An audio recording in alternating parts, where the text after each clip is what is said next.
चलिए दोस्तों, अपना 9वां चैप्टर स्टार्ट करते हैं। नए साम्राज्य और राज्य।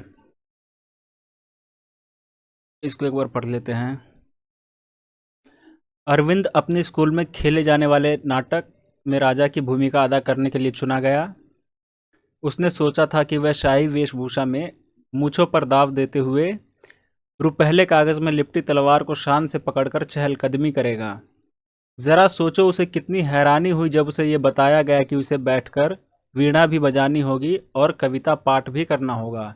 एक संगीतज्ञ राजा, कौन हो सकता है वह? अरविंद सोचने लगा। आगे पढ़ते हैं।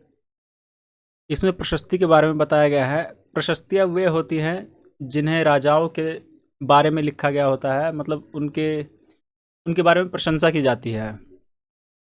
दरअसल अरविंद गुप्त वंश के प्रसिद्ध राजा समुद्रगुप्त की भूमिका अदा करने जा रहा था।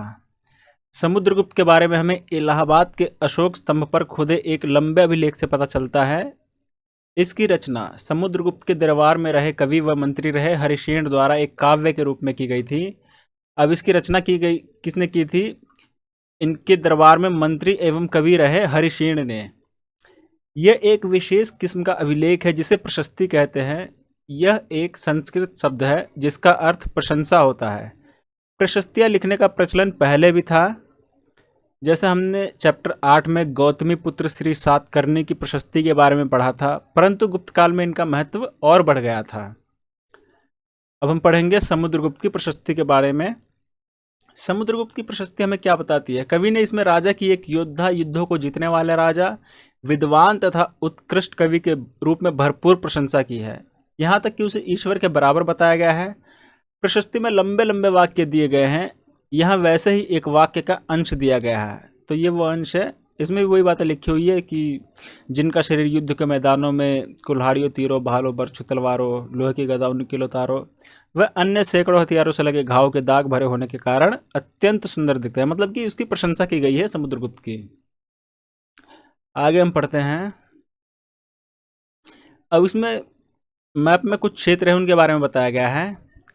मानचित्र में हरे रंग का क्षेत्र आर्यव्रत के 19 शासकों का है, जिन्हें समुद्रगुप्त ने हराकर उनके राज्य को अपने साम्राज्य में मिला लिया गया था। हरे रंग का क्षेत्र, ये देखिए, ये जो क्षेत्र है, इनके शासकों को हराकर उसने अपने क्षेत्र में मिला लिया था। और ये वे क्षेत्र हैं जिन पर समुद्रगुप्त ने अपनी जीत हासिल की तथा उन्हें वहां के शासकों को फिर से शासन करने की अनुमति दी थी। ये दक्षिण वाला हिस्सा। इसके बाद दक्षिणापथ के 12 शासक आते हैं। इनमें से कुछ की राजधानी को दिखाने के लिए मानचित्र पर लाल बिंदु दिए गए हैं। इन सब ने हार जाने पर समुद्रगुप्त के सामने समर्पण किया था। समुद्रगुप्त ने उन्हें फिर से शासन करने की अनुमति दी। ये वही क्षेत्र है जो लाल बिंदु से दिखाए गए हैं, उनकी राजधानियां हैं। पड़ोसी तटों का आंतरिक घेरा बैंगनी रंग से रंगा गया है। इसमें असम, तटीय बंगाल, नेपाल और उत्तर पश्चिम के कई गणीय संघ आते थे। ये समुद्रगुप्त के लिए उपहार लाते थे, उनकी आज्ञाओं का पालन करते थे तथा उनके दरबार में उपस्थित हुआ करते थे। ये वे क्षेत्र हैं, इसके पड़ोसी। और ये बाहरी क्षेत्र है, ये जो नीले रंग में दिखाए गए हैं। बाहरी इलाके के शासक, जिन्हें नीले रंग से रंगा गया है, संभवतः कुषाण तथा शक वंश के थे। इसमें श्रीलंका के शासक भी थे। इन्होंने समुद्रगुप्त की अधीनता स्वीकार की और अपनी पुत्री का विवाह उससे किया। तो हमने मैप देख लिया, अब बढ़ते हैं आगे। अब वंशावली के बारे में बताया गया है। अधिकांश प्रशस्तियां शासकों के पूर्वजों के बारे में बताती हैं। यह प्रशस्ति भी समुद्रगुप्त के प्रपितामह, पितामह यानी परदादा, दाता, पिता और माता के बारे में बताती है। मतलब कि उनके एक लंबे वंश के बारे में बता रहे हैं कि उनके पिता के पिता, पिता के पिता के बारे में ये प्रशस्तियां बताती है। उनकी माँ कुमार देवी लिच्छवी गण की थी और पिता चंद्रगुप्त गुप्त वंश के पहले शासक थे। अब देखिए, जो हमने चंद्रगुप्त मौर्य के बारे में पढ़ा था, वो मौर्य शासक थे, वो अलग थे, और ये गुप्त वंश के चंद्रगुप्त हैं। तो ये दोनों बिल्कुल अलग अलग हैं। जिन्होंने महाराजा धीराज जैसी बड़ी उपाधि धारण की, समुद्रगुप्त ने यह भी उपाधि धारण की। उनके दादा और परदादा का महाराजा के रूप में ही उल्लेख है। इससे यह आभास मिलता है कि धीरे धीरे इस वंश का महत्व बढ़ता गया। समुद्रगुप्त के बारे में हमें उनके बाद के शासकों जैसे उनके बेटे चंद्रगुप्त द्वितीय की वंशावली से भी जानकारी मिलती है। उनके बारे में अभिलेखों तथा सिक्कों से पता चलता है उन्होंने पश्चिम भारत में सैन्य अभियान में अंतिम शासक को परास्त किया। बाद में ऐसा विश्वास किया जाने लगा कि उनका दरबार विद्वानों से भरा था। इनमें से कुछ के बारे में जानकारी चैप्टर 10 में पढ़ेंगे। हर्षवर्धन तथा हर्षचरित। जिस तरह गुप्त वंश के शासकों के बारे में अभिलेखों तथा सिक्कों से पता चलता है, अब इन शासकों के बारे में, जैसे कि ये गुप्त वंश है, इनके बारे में पता कैसे चलता है? अभिलेखों तथा सिक्कों से। उसी तरह कुछ अन्य शासकों के बारे में उनकी जीवनी से पता चलता है। ऐसे ही एक राजा हर्षवर्धन थे जिन्होंने करीब 1400 साल पहले शासन किया। उनके दरबारी कवि बाणभट्ट ने संस्कृत में उनकी जीवनी हर्षचरित लिखी थी। अब ये जो हर्षवर्धन थे, इनकी जीवनी है हर्षचरित, जिन्हें किसने लिखा था? उनके दरबारी कवि बाणभट्ट ने संस्कृत में लिखा था। इसमें हर्षवर्धन की वंशावली देते हुए उनके राजा बनने तक का वर्णन है। चीनी तीर्थयात्री श्वेनसांग, जिसके बारे में हमने पढ़ा है चैप्टर 8 में, काफ़ी समय के लिए हर्ष के दरबार में यहाँ रहे। उन्होंने वहाँ जो कुछ देखा उसका विस्तृत विवरण दिया है। हर्ष अपने पिता के सबसे बड़े बेटे नहीं थे, पर अपने पिता और बड़े भाई की मृत्यु हो जाने पर थानेसर के राजा बने। उनके बहनोई कन्नौज के शासक थे। जब बंगाल के शासक ने उन्हें मार डाला तो हर्ष ने कन्नौज को अपने अधिकार कर लिया और बंगाल पर आक्रमण कर दिया। मगध तथा संभवतः बंगाल को भी जीतकर उन्हें पूर्व में जितनी सफलता मिली थी उतनी सफलता अन्य जगहों पर नहीं मिली। जब उन्होंने नर्मदा नदी को पार कर दक्कन की ओर आगे बढ़ने की कोशिश की, तब चालुक्य नरेश पुलकेशिन द्वितीय ने उन्हें रोक दिया। अब हम पढ़ते हैं पल्लव, चालुक्य और पुलकेशिन द्वितीय की प्रशस्तियों के बारे में। इस काल में पल्लव चालुक्य दक्षिण भारत के सबसे महत्वपूर्ण राजवंश थे। पल्लवों का राज्य उनकी राजधानी कांचीपुरम के आसपास के क्षेत्रों से लेकर कावेरी नदी के डेल्टा तक फैला था। मतलब इतना लंबा इनका साम्राज्य था। जबकि चालुक्यों का राज्य कृष्णा और तुंगभद्रा नदियों के बीच स्थित था। चालुक्यों की राजधानी ऐहोल थी। यह एक प्रमुख व्यापारिक केंद्र था। धीरे धीरे यह एक धार्मिक केंद्र भी बन गया, जहां कई मंदिर थे। पल्लव और चालुक्य एक दूसरे की सीमाओं का अतिक्रमण करते थे। मतलब ये जो दोनों शासक थे, ये एक दूसरों की सीमाओं का अतिक्रमण करते रहते थे। मुख्य रूप से राजधानियों को निशाना बनाया जाता था, जो समृद्ध शहर थे।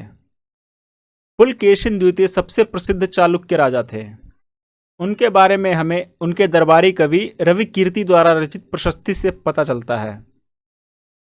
अब जब पुलकेशिन द्वितीय थे, ये चालुक्य राजा थे, और उनके बारे में हमें कहाँ से पता चलता है? उनके दरबारी कवि रवि कीर्ति द्वारा रचित प्रशस्ति से। इसमें उनके पूर्वजों, खास तौर से पिछली 4 पीढ़ियों के बारे में बताया गया है। पुलकेशिन द्वितीय को अपने चाचा से यह राज्य मिला था। आगे बढ़ते हैं। रवि कीर्ति के अनुसार उन्होंने पूर्व तथा पश्चिम दोनों समुद्र तटीय इलाकों को दोनों इलाकों में अपने अभियान चलाए। इसके अतिरिक्त उन्होंने हर्ष को भी आगे बढ़ने से रोका। हर्ष का अर्थ आनंद होता है। कवि का कहना है कि इस परिचय के बाद अब हर्ष नहीं रहे। पुलकेशिन द्वितीय ने पल्लव राजा के ऊपर भी आक्रमण किया, जिसे कांचीपुरम की दीवार के पीछे शरण लेनी पड़ी। पर चालुक्यों की विजय अल्पकालीन थी, मतलब बहुत छोटे समय के लिए थी। लड़ाई से दोनों वंश दुर्बल होते गए। पल्लवों और चालुक्यों को अंततः राष्ट्रकूट तथा चोल वंशों ने समाप्त कर दिया। अब राष्ट्रकूट तथा चोल वंशों ने पल्लवों और चालुक्यों को समाप्त कर दिया। अब ये जो राज्य थे, इनका प्रशासन कैसे चलता था? पहले के राजाओं की तरह इन राजाओं के लिए भूमि कर सबसे महत्वपूर्ण बना रहा। प्रशासन की प्राथमिक इकाई गांव होते थे, लेकिन धीरे धीरे कई बदलाव आए। राजाओं ने आर्थिक, सामाजिक, राजनीतिक या सैन्य शक्ति रखने वाले लोगों का समर्थन जुटाने के लिए कई कदम उठाए। उदाहरण के तौर पर कुछ महत्वपूर्ण प्रशासकीय पद अनुवांशिक बन गए, अर्थात बेटे अपने पिता का पद पाते थे। जैसे कि कवि हरिसेन अपने पिता की तरह महादंडनायक अर्थात मुख्य न्यायाधिकारी थे। कभी कभी एक ही व्यक्ति कई पदों पर कार्य करता था, जैसे कि हरिसेन एक महादंडनायक होने के साथ साथ कुमारामात्य अर्थात एक महत्वपूर्ण मंत्री तथा एक संधि विग्रहिक अर्थात युद्ध और शांति के विषयों का भी मंत्री था। संभवतः वहां के स्थानीय प्रशासन में प्रमुख व्यक्तियों का बहुत बोलबाला था। इनमें नगर श्रेष्ठी यानी मुख्य बैंकर या शहर का व्यापारी, सार्थवाह यानी व्यापारियों के काफिले का नेता, प्रथम कुलिक अर्थात मुख्य शिल्पकार तथा कायस्थो यानी लिपिकों के प्रधान जैसे लोग होते थे। इस तरह की नीतियां कुछ हद तक प्रभावशाली होती थी, पर समय के साथ साथ इनमें से कुछ व्यक्ति इतने अधिक शक्तिशाली हो जाते थे कि अपना स्वतंत्र राज्य स्थापित कर लेते थे। मतलब कि जो वहाँ के राजा थे वो स्थानीय लोगों को कुछ प्रमुख काम दे देते थे, लेकिन वो धीरे धीरे खुद शक्तिशाली, काफ़ी शक्ति धन इकट्ठा कर लेते थे और वे खुद ही अपना एक स्वतंत्र राज्य, कोई छोटा सा राज्य स्थापित कर लेते थे और खुद ही राज करने लग जाते थे। अब एक नए प्रकार की सेना, इसके बारे में पढ़ते हैं। कुछ राजा अभी भी पुराने राजाओं की तरह एक सुसंगठित सेना रखते थे, जिसमें हाथी, रथ, घुड़सवार और पैदल सिपाही होते थे, पर इसके साथ साथ कुछ सेना नायक भी होते थे जो आवश्यकता पड़ने पर राजा को सैनिक सहायता दिया करते थे। इन सेना नायकों को कोई नियमित वेतन नहीं दिया जाता था, बदले में इनमें से कुछ को भूमि दान दिया जाता था। दी गई भूमि से ये कर वसूलते थे, जिससे वे सेना तथा घोड़ों की देखभाल करते थे। साथ ही वे इससे युद्ध के लिए हथियार जुटाते थे। इस तरह के व्यक्ति सामंत कहलाते थे। जहां कहीं भी शासक दुर्बल होते थे, ये सामंत स्वतंत्र होने की कोशिश करते थे। अब हम दक्षिण के बारे में थोड़ा पढ़ेंगे। पल्लवों के अभिलेखों में कई स्थानीय सभाओं की चर्चा है। इनमें से एक था ब्राह्मण भूस्वामियों का संगठन, जिसे सभा कहते हैं। अब जो ये ब्राह्मण भूस्वामियों का मतलब जो जमीन के मालिक होते थे, बड़े बड़े जमीन के मालिक, इनके संगठन को सभा कहते थे। ये सभाएं उप समितियों के जरिए सिंचाई, खेती बाड़ी से जुड़े विभिन्न काम, जैसे कि सड़क निर्माण, स्थानीय मंदिरों की देखरेख आदि का काम करती थी। जिन इलाकों के भूस्वामी ब्राह्मण नहीं थे, वहां उर नामक ग्राम सभा होने की बात की गई है। नगरम व्यापारियों का एक संगठन का नाम था। अब एक व्यापारियों के संगठन का नाम था नगरन। संभवतः इन सभाओं पर धनी तथा शक्तिशाली भूस्वामियों और व्यापारियों का नियंत्रण था। इनमें से बहुत सी स्थानीय सभाएं शताब्दियों तक काम करती रहीं। उस जमाने में आम लोग कैसे थे? जनसाधारण के जीवन की थोड़ी बहुत झलक हमें नाटकों तथा कुछ अन्य स्रोतों से मिलती है। कालिदास अपने नाटकों में राज दरबार के जीवन के चित्रण के लिए प्रसिद्ध है। इन नाटकों में एक रोचक बात यह है कि राजा और अधिकांश ब्राह्मणों को संस्कृत बोलते दिखाया गया है, जबकि अन्य लोग तथा महिलाएं प्राकृत बोलते हुए दिखाए गए हैं। उनका सबसे प्रसिद्ध नाटक अभिज्ञान शकुंतलम दुष्यंत नामक एक राजा और शकुंतला नाम की एक युवती की प्रेम कहानी है। इस नाटक में एक गरीब मछुआरे के साथ राज कर्मचारियों के दुर्व्यवहार की बात की गई है। अब ये जो अभिज्ञान शकुंतलम, ये जो नाटक है, इसे किसने लिखा है? कालिदास ने। एक मछुआरों को एक अंगूठी मिली। चलिए थोड़ा पढ़ लेते हैं। एक मछुआरे को एक कीमती अंगूठी मिली। यह अंगूठी राजा ने शकुंतला को भेंट की थी, पर दुर्घटनावश उसे एक मछली निगल गई। जब मछुआरा इस अंगूठी को लेकर राजमहल पहुंचा तो द्वारपाल ने उस पर चोरी का आरोप लगाया और मुख्य पुलिस अधिकारी भी बहुत बुरी तरह से पेश आया। राजा उस अंगूठी को देखकर बहुत खुश हुए और उन्होंने मछुआरों को इनाम दिया। पुलिस वाला और द्वारपाल मछुआरे के इनाम से कुछ हिस्सा हड़पने के लिए उसके साथ शराब खाने चल पड़े। अब मतलब उस मछुआरे को जो इनाम दिया गया था, अब पुलिस वाले और जो द्वार पे खड़े रहते हैं गेट पे, जिन्हें द्वारपाल कहते हैं, उन्होंने मछुआरे से इनाम का कुछ हिस्सा हड़पने के लिए उसके साथ शराब खाने निकल लिए। अब चीनी तीर्थयात्री फास्ट का ध्यान उन लोगों की दुर्गति पर भी गया जिन्हें ऊंचे और शक्तिशाली लोग अछूत मानते थे। इन्हें शहरों के बाहर रहना पड़ता था। वे लिखते हैं, अगर इन लोगों को शहर या बाजार के भीतर आना होता था तो सभी को आगाह करने के लिए ये लकड़ी के एक टुकड़े पर चोट करते रहते थे।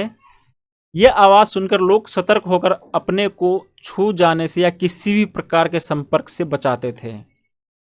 एक जगह बाणभट्ट द्वारा अभियान पर निकली राजा की सेना का सजीव चित्रण किया गया है। इसको हम छोड़ देते हैं। तो अपना 9th चैप्टर कंप्लीट हो गया। हम नेक्स्ट वीडियो में 10वां चैप्टर पढ़ेंगे जो कि लास्ट चैप्टर है। उसके बाद हम क्लास 7th स्टार्ट करेंगे, हिस्ट्री की ही। तो चलिए मिलते हैं नेक्स्ट लेक्चर में। और अगर आपको वीडियो पसंद आती है तो प्लीज़ मेरे चैनल को सब्सक्राइब कर लें और वीडियो को लाइक ज़रूर करते हैं।